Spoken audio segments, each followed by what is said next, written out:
আর কোনো চাঁদাবাজি চলবে না, কোনো জায়গায় কোনো হামলা মামলা চলবে না। আমি আপনাদের কোনো বলতে চাই, কেউ যদি বিএনপির নামে বা কোনো কারণে এই কোনো চাঁদা দাবি করে, কেউ যদি আমাদের যে হিন্দু বৌদ্ধ খ্রিস্টান তারা আমাদের একই পরিবারে, আমরা এইসব বাড়িতে এইসব হিন্দু ভাইদেরকে কেউ যদি নির্যাতন করার চেষ্টা করে, আপনারা তাদেরকে ধরে নিয়ে সেনাবাহিনীর হাতে অথবা পুলিশের হাতে আমরা সেটা আপনাদের পাশে থাকবো। এই কথা বলে আগামী দিনে আপনাদের সাথে আবার দেখা হবে ইনশাআল্লাহ। বাংলাদেশে যে সঠিক নির্বাচন হবে, সেই নির্বাচনে দেশনেত্রী বেগম খালেদা জিয়া আমাদের নেতা তারেক রহমানের নেতৃত্বে ধানের শীর্ষ থেকে বিজয় হয়ে আমরা বাংলাদেশে একটি গণতান্ত্রিক সরকার। ভালো থাকবেন, দোয়া করবেন। আসসালামু আলাইকুম। শুধু আমরা এখানে দাঁড়াই থাকবো।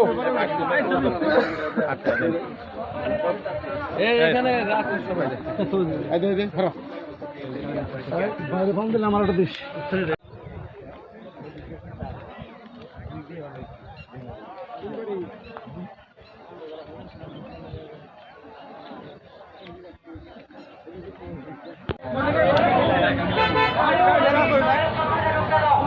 গাড়ি